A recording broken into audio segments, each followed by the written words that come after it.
la représentation des usagers, par exemple à l'hôpital, vous savez, il y a les commissions des conflits avec les usagers ou autres. C'est des commissions à peu près des bien usagers. établi.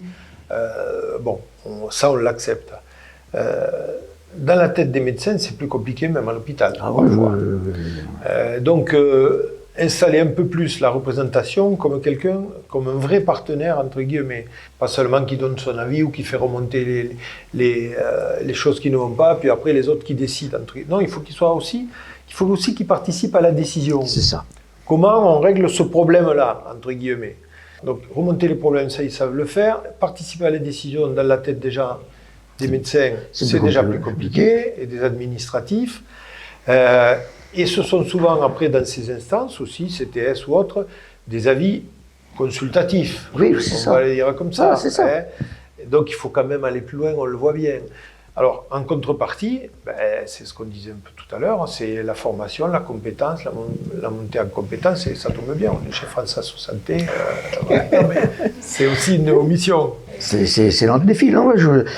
C'est ça aussi, je pense qu'effectivement, aujourd'hui, ce qui a été créé, il faut le stabiliser et bien préciser les missions. La commission des usagers, il faut que cette commission des usagers ne soit pas là simplement pour évaluer si la soupe est chaude ou pas, mais bien être dans la co-construction. Et si la soupe est froide, eh bien comment on fait pour qu'elle soit un peu plus tiède à l'arrivée dans les chambres, etc., etc. Ça, c'est la première des choses. La deuxième chose, c'est comment nous, et ça nous revient à nous, société civile organisée, nous recrutons et nous formons des représentants ou des participants des usagers de la santé à pouvoir apporter effectivement cette compétence et cette pertinence-là. Et là, c'est un vrai défi aujourd'hui. C'est un vrai défi aujourd'hui.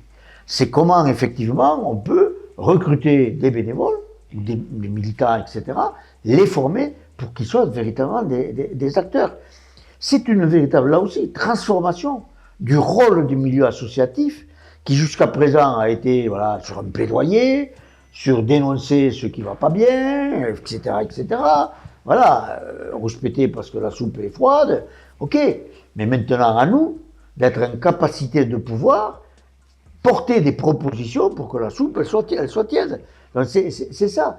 C'est comment on recrute des gens, comment on les forme, comment effectivement l'institution ou notre démocratie reconnaît cet investissement-là, reconnaît effectivement ce militantisme et cet investissement. La structure est reconnue par les textes. On nous dit que nous sommes une institution, très bien. Donc maintenant, il faut reconnaître effectivement cet investissement-là. Comment on fait vivre cette démocratie en santé sans la transformer en un représentant salarié d'une autre structure? Ça fait tomber les feuilles du député. Donc comment on trouve l'équilibre? Parce qu'effectivement, ces représentants-là, s'ils deviennent professionnels de la représentation, on a vu quelques exemples là, dans d'autres démocraties. Donc comment on reste dans cette indépendance-là, tout en étant quand même reconnu pour cet investissement à construire la démocratie en santé?